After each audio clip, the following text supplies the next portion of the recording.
গত কয়েক মাসে আরাকান আর্মি দ্বারা বাংলাদেশি সামুদ্রিক জেলেদের অপহরণের ঘটনা বেড়েছে। সম্প্রতি বর্ডার গার্ড বাংলাদেশ আরাকান আর্মির সাথে যোগাযোগ করে এবং বেশ কিছু জেলেদের মুক্তি নিশ্চিত করে।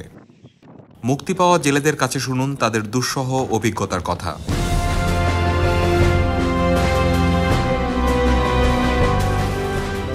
আমরা এখানে জাল মারতেছি, তো পানির স্রোত একটু বেড়ে গেছে, আমরা হিসাব করতে পারি নাই, তো সেই জন্য ওদের জলসীমায় আমাদের জাল চলে গেছে।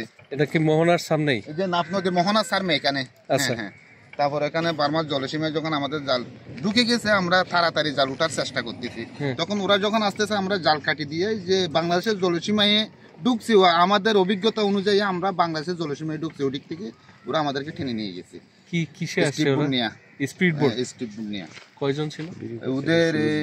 7 জন ছিল, 2 জনের হাতে অস্ত্র রাইফেল ছিল, আর মোট 5 জনের হাতে অস্ত্র ছিল না। পরে নিয়ে কি করলো? পরে নিয়ে ওইখানে লাগে আমাদের যে ওদের হেস্তল সীমায় উঠাইয়া যে আমাদেরকে বসালো, বসার পর ওখান থেকে ওদের সীমা মানে যে ওই যে ওইটা একটা যে ওদের দুর্হে গোষ্ঠীর একটা যে ক্যাম্প, ওইটা ওখানে যে আমাদের হেস্তলে রাখার পর যে ওরা বলতেছে তোমরা বাংলা যে আরাকানের জলসীমায় কেন আসতেছে। আমরা বলতেছি আমরা এরকম যে বাংলাদেশের জলসীমায় আসতেছে, পানির স্রোত বেড়ে গেছে, ওইটা আমরা অভিজ্ঞতে বুঝতে পারি নাই, জ্বালায় চলে গেছে। আপনারা যখন দেখছে আমরা চলে যাচ্ছিলাম, আর আসতাম না। তখন ওরা বলতেছে ওদের থাকো, আমাদেরকে ছেড়ে দেওয়া হবে, ওদের অনেক জিজ্ঞাসাবাদ আছে।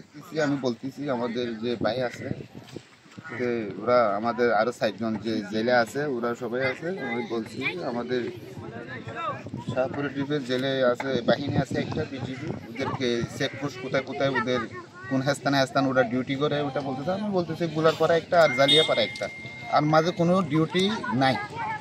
আমি ওইভাবে তথ্য দিয়া তারপরে হয়তো তুমি মিথ্যা বলতেছো, আর হয়তো অনেক ডিপার্টমেন্ট আছে, ওইটা বলে আমাকে একটা বাড়ি দিছে। কি দিয়ে বাড়ি দিছে? এই যে খারুঙের যে মিটারের খালো তার একটা আছে না, মেইন তার, ওইটা নিয়ে। তারপর আমি আর চুপ করে নিজামে থাকছি, নীরবে, আর কথা বলতে পারছি না। আমার যে আত্মত্যাগের মতো একটা অবস্থা হয়ে গেছে। তারপর আমি নীরবে থাকছি। ওরা আবার জিজ্ঞাসা করতেছে কত বাহিনী আছে বা কি কি আছে। আমি আর ওদের আর কথা বলি না। আচ্ছা, তারপরে আপনারা নিচে কয় তারিখে? এটা আমাদের ওইখানে 11 তারিখে তথ্য নিয়েছিলেন। তথ্য নেওয়ার পর আবার 13 তারিখে আমাদেরকে যে মুন্ডু 4 মাইল বলে ওদের বড়। ওখান থেকে কত দূর? ওখান থেকে প্রায় 6-7 কিলোমিটার হবে। 7 কিলোমিটার? কিসে নিয়ে গেল? আমাদেরকে গাড়ি নিয়ে প্রথমে মোড়া এই যে পাহাড়ের একদম কাছে নিয়ে গেছে। ওইখানে একটা পাহাড়ের মাঝখানে একটা রাস্তা আছে। 5 জন ছিল, 5 জনের মধ্যে একজনের কাছে একটা রাইফেল পিস্তল ছিল, 3 জনের কাছে রাইফেল ছিল, একজন চালক ছিল। বাকি যে 4 জন ছিল ওদেরকেও কি মারছে? না না। পরে ওখানে আপনাদেরকে এইখানে কয়দিন রাখলো? এই যে এখানে 11 তারিখ নেওয়ার পর 13 তারিখ এখান থেকে আবার এই 2 দিন কি করলো? ওই 2 দিন মাঝে একদিন আর কোনো কথা বলে নাই। প্রথম দিন অনেক জিজ্ঞাসা করতেছে কি আছে, ওই একই প্রশ্ন বারবার জিজ্ঞাসা। হ্যাঁ, বারবার জিজ্ঞাসা করতেছে মুন্ডুর থেকে। ম্যাপ ট্যাপ দেখাইছে না? না না না না, খালি মুখে জিজ্ঞেস করে। মুখে জিজ্ঞাসা করে। তারপরে এই বড় একটা আসতেছে মুন্ডু থেকে, উনিও প্রায় যেদিন আমাদেরকে ধরে নিয়ে গেছে ওই দিন প্রায় 7:30 দিক হবে। অনেক কথা বলতেছে, কিন্তু আমরা একই কথাই আছি। এমনি এই 17 দিনে টাকা পয়সা চায় না আপনাদের কাছে? না না, টাকা পয়সা যায় না। আমরা অনেকবার ওদের কাছে রিকোয়েস্ট করতেছি আমাদের পরিবারের সঙ্গে একবার কথা বলি।